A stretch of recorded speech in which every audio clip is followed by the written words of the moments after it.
I thought I would do a little video on bringing home a new puppy. So I'm raising a puppy right now. Her name is Larka, and we are going through this COVID-19 pandemic and socialization and training and building our relationship right now. And so I thought I would just share some of the things that I've been thinking about and learning on this journey with her so far.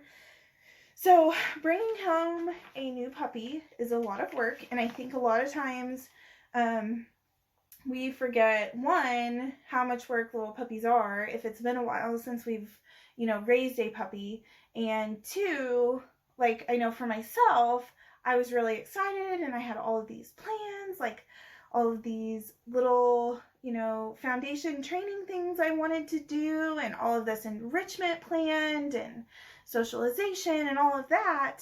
And what I found was I just needed to take a chill pill and I needed to just hang out with my puppy and bond with my puppy and let her adjust and figure out her new family and her new home and her surroundings. I brought her home. She was like around 9 weeks, I think, when I brought her home. And that young of a puppy, like that adjustment period, it's just so much for them. And so while my puppy is like super well adjusted to like everything you throw at her, I found out that she still needed, she didn't need all that extra stuff for like a week and a half, maybe like around a week and a half is when I started adding in like some of the different enrichment things and things like that. But I found that like just learning we spent every 30 minutes going outside to go potty, it was just a lot for both of us. And so, and I have 3 kids and I have 2 other dogs and a cat and horses. And so, like where our yard is, one of our pastures backs up to our backyard fence. And so she got to sit and watch the horses, and it was just a lot. She didn't need anything extra. And so she slept a lot, which baby puppies sleep a lot, and that's great. That's when they spend that time processing all of the stuff that they've learned and they've seen and taken in. So I encourage you, if you're bringing a puppy home right now, just to keep that in mind and don't try to overdo it. Like, of course you wouldn't try to overdo it, but just make sure you're giving your puppy plenty of time to sleep. So, and then I think, with the socialization right now, everybody's so worried about like, oh, I gotta socialize my puppy, we have to practice social distancing and I can't get into puppy class. And, it's a scary feeling because you want to do right by your puppy, and I totally get that because I'm the same way. But I do think I've noticed, like in my own puppy, and I'm a part of a few different puppy groups, and I have some mentors who are absolutely amazing, and I've made friends with some trainers in my area who are just fantastic. And a lot of the advice that they've been giving is, just use this, to your advantage. Let your puppy go out and sit and watch, and, they're not really as concerned about it. And so I think that just tells me that all of this is probably going to benefit my puppy so much. They get to go out and sit and watch the world go by, and we don't have to worry about, somebody coming up and interacting with our puppy when our puppy is really not ready for that, or they're a little nervous about it, or, our puppy's not learning to just want to run up and greet every single person they meet, and so I think it's good because our puppies get to observe and learn about their world and learn about other people, and, we don't have any really high risk with the socialization right now. And I know for me personally, I have a dog that is, labeling it or whatever, but she's a little bit fearful she's 2 now, she's still a little fearful of new people, really anyone outside of our immediate family, and she struggles with that. And so it's really hard to take her out in public when everyone's like, oh, hi, what a nice dog, and she's like trying to run away or hide behind you. So this has actually been great for her and I too, because we don't have to worry about anyone trying to come up and pet her, and you know, I can tell even for her it's like helped her confidence a little bit. So I think it's not as big of a deal as what, you know, we're all making it out to be. And then I thought I would just talk about some of the, like, how to set yourself up for success. Okay, so when you bring your puppy home, they have left everything that they've ever known, their litter mates and their home, and so we bring them home to this new place. They don't know who we are. They don't know where they're at. They don't know how to get outside to go potty. They don't know where to go to get their food. They don't know where to go to get the water. So I think it's important for us to structure everything in that first, you know, several weeks, but especially that first week. So that means like going outside to go potty. We want to set up a schedule. Like, my breeder is amazing and fantastic, and she has poop school, which I can put a link to underneath this, but and I highly suggest that you go through it. I did, and it has helped so much. Like, we rarely ever have an accident in the house. But sorry about that. But yeah, Poop School, Suzanne Shelton, amazing online course that you can go through that can really help you get set up really well for when you bring your puppy home, or if you've already brought your puppy home. You can go ahead and sign up and go through it, and it will help you get a routine in place and kind of give you really detailed guideline of how to potty train your puppy. So but I think just as a general, like, information to kind of help you, routine is very important. So you want to take your puppy out, like, you know, start out every 30 minutes. You take your puppy outside, whether they need to go or not. That helps them learn where the door is to go outside, how to get to it, where to go out in the yard, and then, you know, take some treats out with you. As soon as they start going potty, you can say, go potty. And as soon as they finish, you can click, or whatever marker word you use, and give them a treat. And just then they get reinforced for going potty outside every time. They get used to going potty around you, and they learn that it's not scary or bad to go potty around you. You never want to get onto your puppy if they do have an accident in the house. They're not being bad. They don't know that they're not supposed to go there. And if you are like, oh, puppy, no, and you go to pick them up and take them outside, or you get onto them and scold them, then they learn it's not safe to go potty in front of you. And you don't want that. So take your puppy out on a leash. You know, you can start out every 30 minutes, and then when you're not having accidents, then you can increase that a little bit to maybe every 45 minutes. And if you will be really, really consistent with that, then your puppy will learn to go outside very quickly. And it helps if you've got a puppy from a breeder. Like, I was really lucky. I got my puppy from a breeder who has kind of potty trained her puppies already, and so it was a breeze for her to be potty training.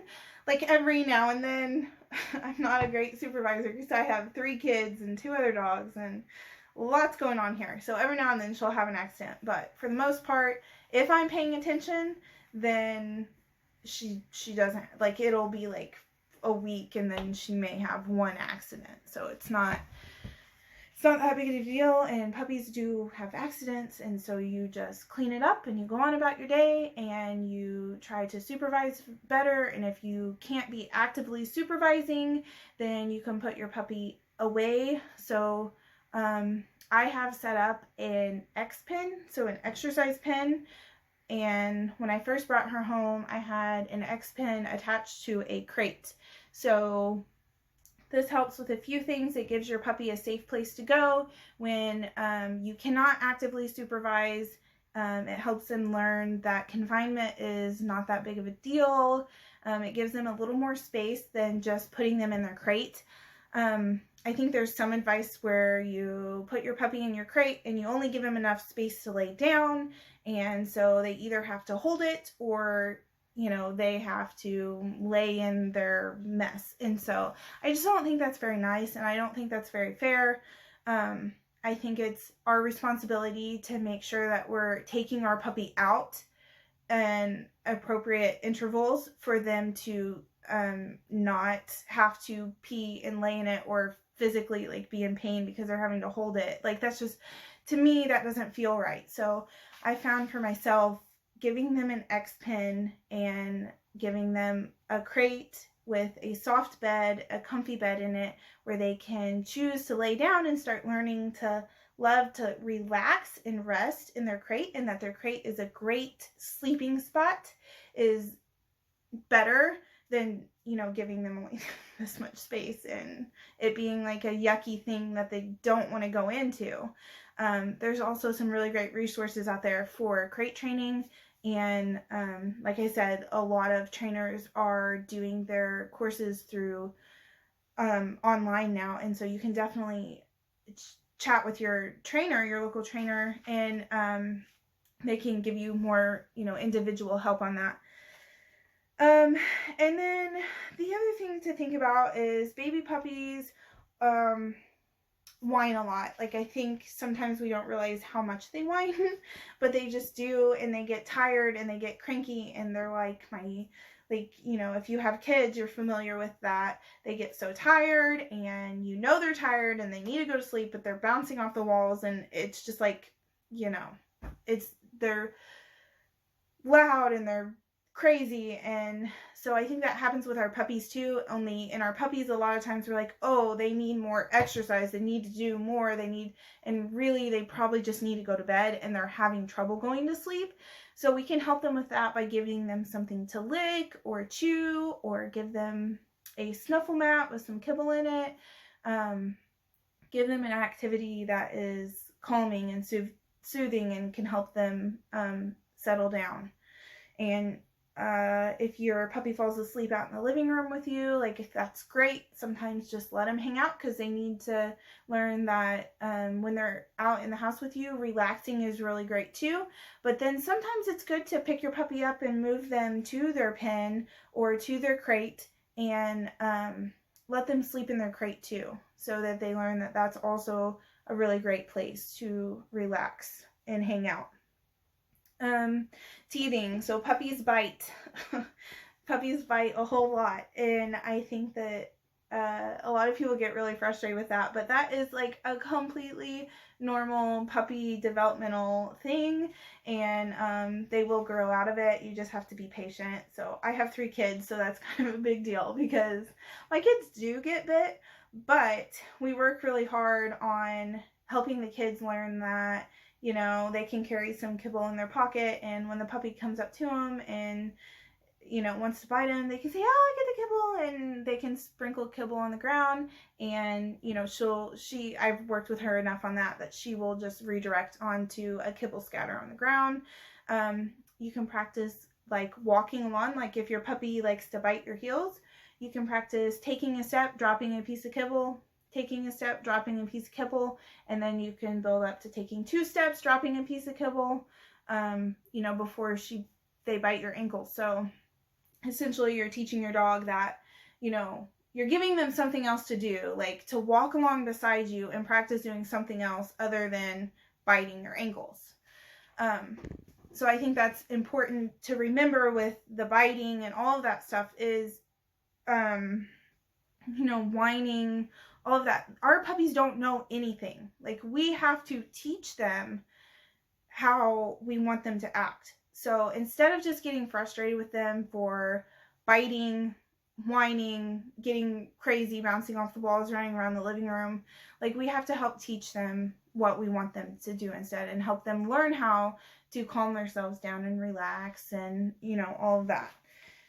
So kind of like I was mentioning earlier, enrichment for our puppies is not going to look like it does for our adult dogs, and you really want to think about that first like week to 2 weeks that your puppy is home. Like, don't try to overdo it. Like, enrichment is important, and it's great for our adult dogs, it's great for our puppies, our senior dogs, it's great for everybody, but you definitely don't want to overdo it. Like, my house is a lot going on, and so I really didn't do a lot of enrichment that first little bit, just because it was so much for my puppy. So watch your puppy. If your puppy is tired and they seem to be not really, almost overwhelmed with everything going on and just needing to sleep a lot, then you don't want to have all of this going on and then, you know, make your puppy work for all of their food too. So that first week, 2 weeks, 3 weeks, however long it takes, just use that time to help your puppy get settled in,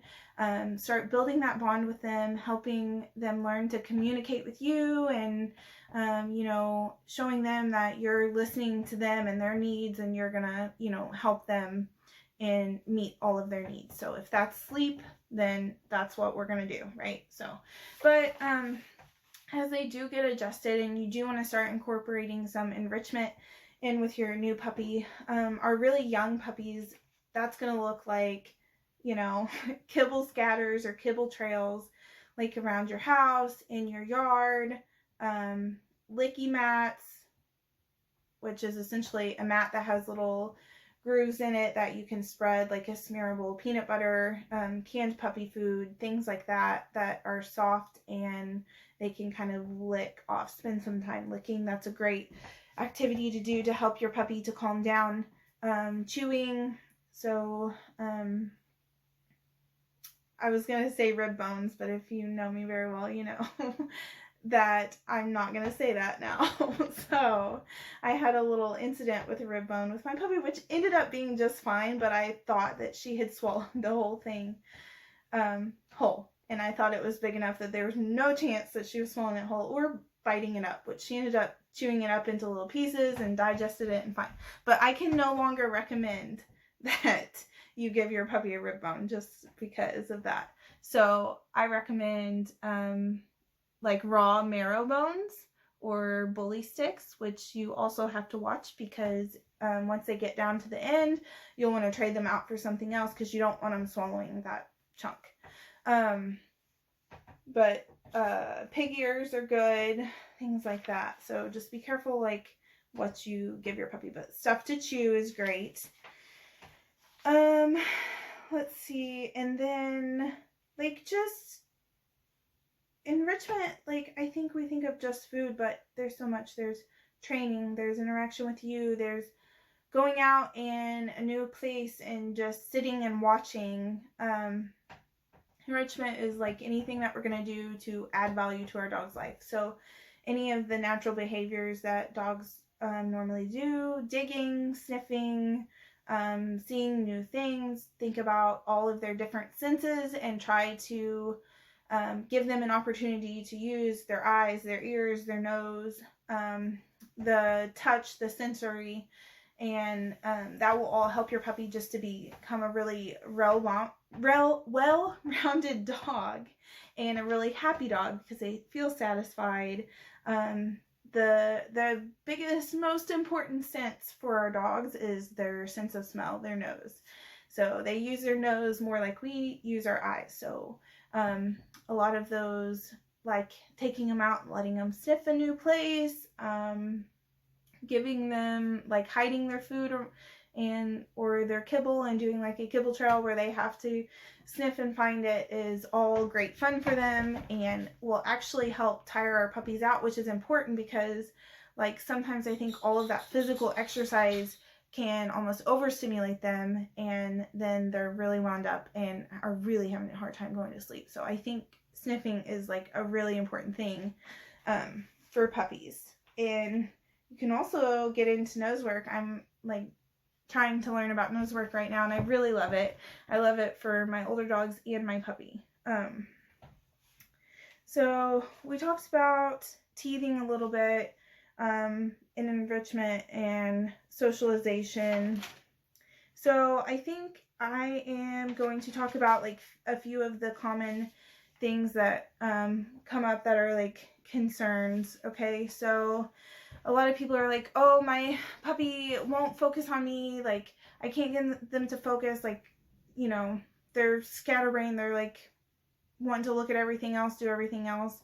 My thing is with puppies, let them right now. Like puppies just have a short attention span, that will come with time. You know, if they want to sit and watch something and they don't want to focus on you, let them do it. And then when they do check in with you, then just pay them with treats and, you know, just let them grow and develop and just kind of relax and enjoy the puppyhood and enjoy watching your puppy enjoy the world and learn about their world. And I think that is more important for little puppies than focusing on you. I think that as your dog gets older, they will have benefited more from you letting them sit and watch the world as a puppy than trying to always get them to focus on you.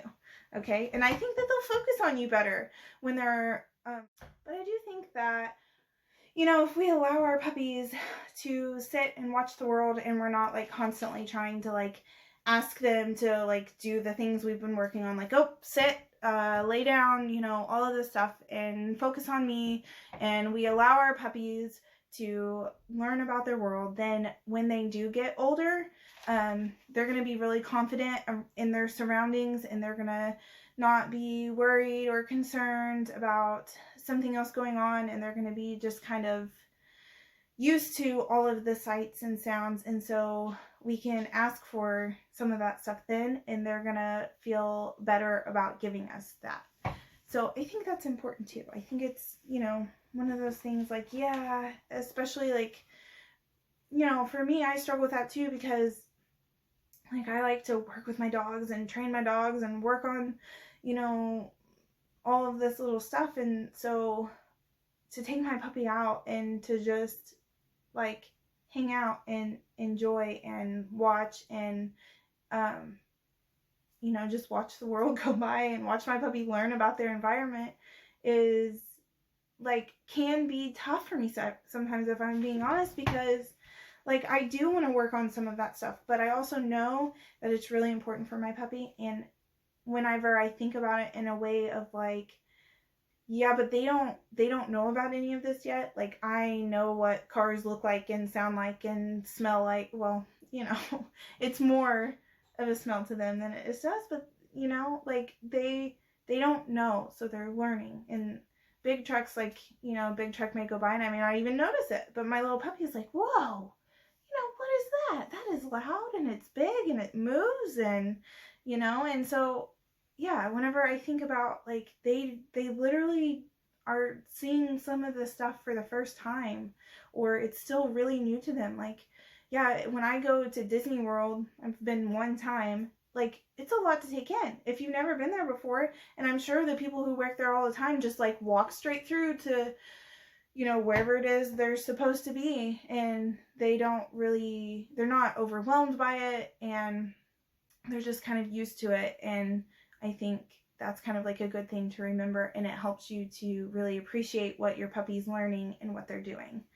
So I will say, if you are bringing your puppy home around 8 weeks, like that can be a fear period for some dogs. And so like you may experience, you know, and maybe they have their fear period later after they've been home for a week. I mean, I'm not super educated in that area, but I do know that you can be walking one day and your puppy is completely fine with something you walk by, and the next day they're like scared to death of it. And you're like, what? Like, you've seen this like 5 times already. Like, why? You're just now scared of it? So when that happens, I think it's important to say, okay, I see your fear. I hear that you're concerned about this, and I'm going to respect that. And, you know, maybe for today, we don't have to walk by that, you know. And then if it's something that persists, then, you know, obviously, you will want to, you know, get in touch with your trainer and maybe ask them to help you with that. But I do think that not pushing our dogs to approach something they're scared of, or, you know, walk by something they're scared of. I think that it's more important for us to say, I hear you, and I'm not going to force you to go do something that you're scared of. And then get in touch with your trainer and say, okay, this is what happened. Like, what are your thoughts? And they can kind of help you work through that and know how to handle that better. And, you know, it may be one of those days, one day you walk by it and they're scared of it and you say, okay, we don't have to. And then the next day or 2 days later, they're fine. They don't even act like it's there anymore. So, I just think be cautious about that, and don't set that up while your puppy is little, that they know that if they communicate to you that something worries them, that they can trust you not to push them to get closer to something or interact with something that scares them, that will really help to kind of curb some of those reactivity and fearful like outbursts that they could potentially have. So again, a professional trainer will be able to help you a lot more with that. But I do know that I have lived with a dog who is fearful of some things, and the fact that she can communicate that to me, and that I respect that, I have an amazing bond with that dog. Like, I just do. And she trusts me, and I love that dog. Like, she has so many issues, but we have an incredible bond because we respect. I'm literally crying in this video, but we respect each other, and like, we listen to each other, and we know how to communicate with each other, and that is an amazing feeling. So you definitely want to start that when your puppy is little, because that will help you to really build the amazing bond. So vision, sometimes, like, when we first bring our puppy home, like, we're used to dealing with our big dogs, so we toss a treat or we move really fast, and you know, sometimes our puppies have trouble like following that. So if you're luring your dog, if you have food in your hand and you're wanting your puppy to follow it, slow movements are better. Tossing a treat, like toss it close by until they get the hang of it, things like that. Okay, so another thing that I wanted to go over, I know I've kind of gone out of order, but I just had like a few things I jotted down I just wanted to talk about really quick. So nighttime. So when we are tired, then we are going to be less patient with our puppies, and our puppies really need that from us while they're little. So it's important for us to try to get as much sleep as we can. So in order to do that, we need to have a really good routine with our puppy. I've done this with one of my other dogs when he was a puppy. I did the whole put him in the crate, let him bark and whine until he falls asleep, and I just put him in another room and shut the door. He ended up being just fine, like no issues with going in the crate, like as he got older, like.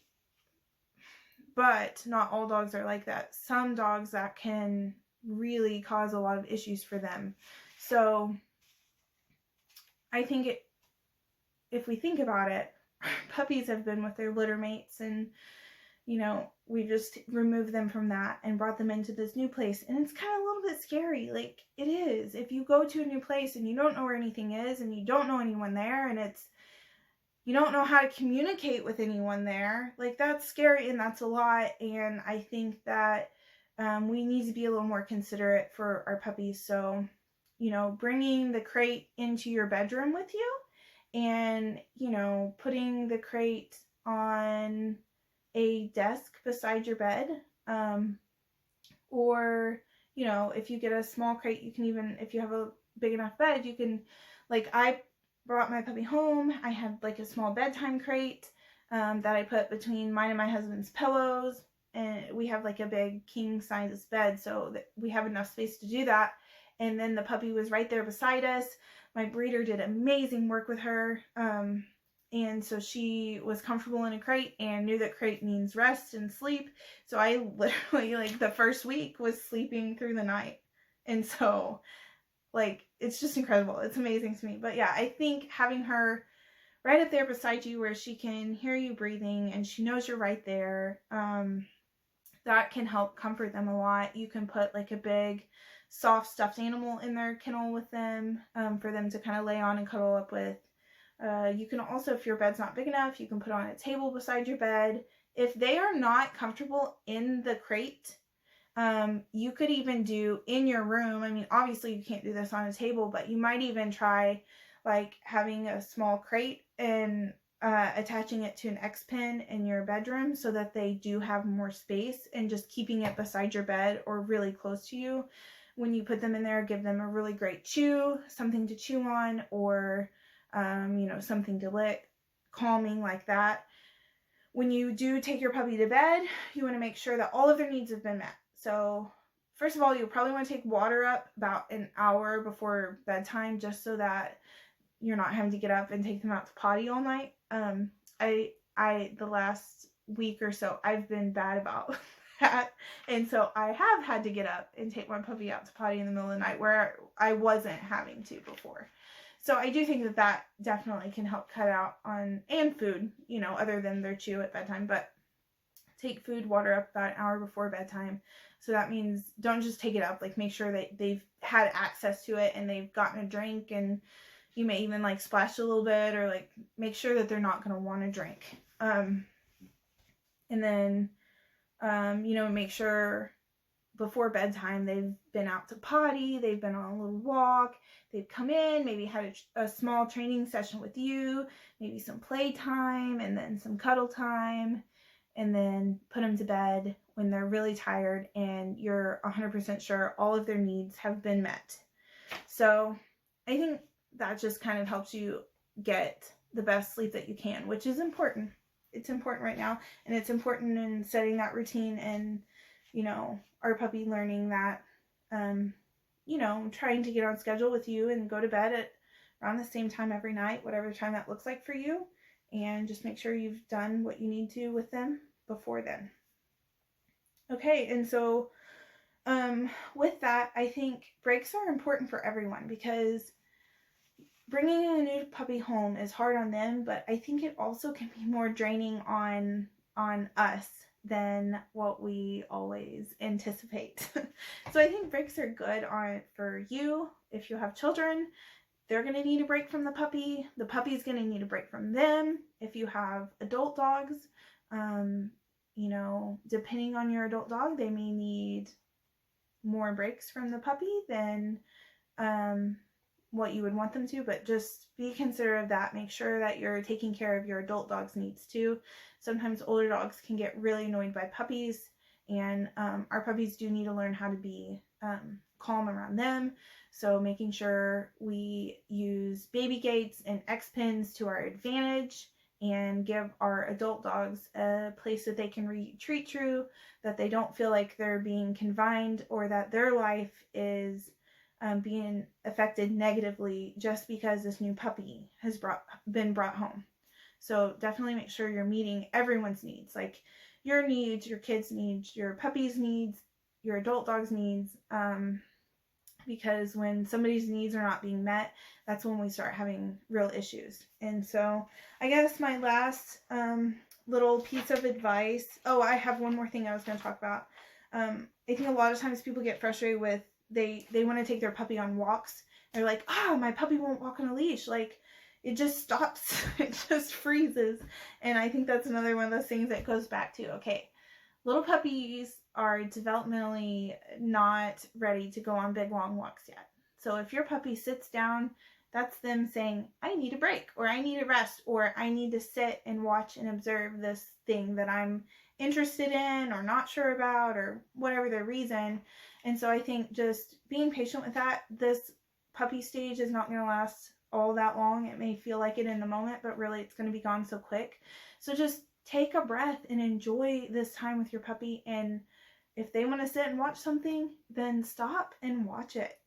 Stop and let them watch it, and try to be happy about it, and be proud that your puppy is like out in the world with you, enjoying life and learning about our world. And so I think that's important. There are leash games that you can play with your puppy at home to help them feel more comfortable walking on a leash, and a lot of that can be done before you ever even put your leash on your puppy. So kind of like I was saying earlier with the puppy biting, them learning to walk along beside you without biting your heels, well, that's going to help you with your leash walking too, because all it is them walking along beside you. So you can practice that, taking a step, dropping kibble, taking a step, dropping kibble, taking 2 steps, dropping kibble, and so on, in your living room or in your kitchen or in your yard, and then just slowly branch out from there. You can start out without a leash and then add a leash on. Once you add the leash, you can do things like take a couple steps backward and the puppy walks towards you and you give him a treat. And then you take a step to the side and the puppy walks towards you and you click and give him a treat. You can help them learn about leash pressure. When they're really little, their instinct is just going to be to like pull away from it. So more than anything, you need to be practicing just like even without a leash, but putting the leash on and not using pressure. So try to set up your area that's not distracting, and maybe feed them their dinner that way that night, with just taking a couple steps, feeding your dog beside you, taking a couple steps, feeding your dog beside you, or putting it down on the ground for them to eat if they're biting too hard at your hands.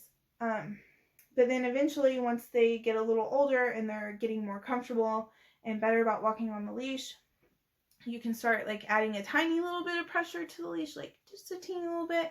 And then when they take a step towards you, click and give them a treat. And just kind of when you add the pressure, you want to make sure you're doing it at a time when they're already going to be walking towards you. So maybe you toss a treat out in front of you and your dog goes to eat that treat, and then as soon as like you've done it without adding pressure. Okay, so you toss the treat out, the dog goes out to eat the treat, and then they pick their head up and walk back towards you. And then you click and give them a treat when they get back towards you. You do that several times to build that repetition of walk out, eat a treat, walk back to you, get a treat. And then you can add in, they walk out, get a treat, and as they pick their head up to walk towards you, you apply just a tiny bit of pressure and let them release it. Like, don't keep pulling them towards you, just like a tiny bit of pressure. And then when they release it themselves, you can click and give them a treat. Then you can work on side to side movements, things like that. In the German Shepherd Dog Network on Facebook, there's a really great loose leash walking unit. I can't remember what unit it is right now, but if you go into German Shepherd Dog Network and look under units, there will be a loose leash walking unit, and it has really great tips that will be really, really beneficial for that. Another thing that can help with that is if your dog knows touch, you can use touch to kind of keep your dog with you, or if like you're going to turn, you can turn and then ask your dog to touch where he's turning with you to keep him, coming with you. Or if he gets out in front of you and he's standing out in front of you on the leash, you can ask for touch and he'll come back to you without you having to pull on his leash.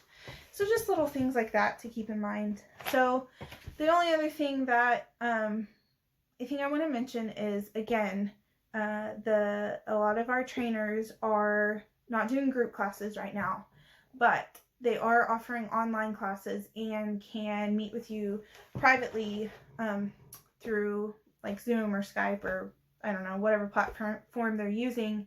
And it can still be really beneficial because they can see what you're doing and they can talk to you as you're doing it. They can give you tips. I mean, it's just like having them there with you. So definitely look into that.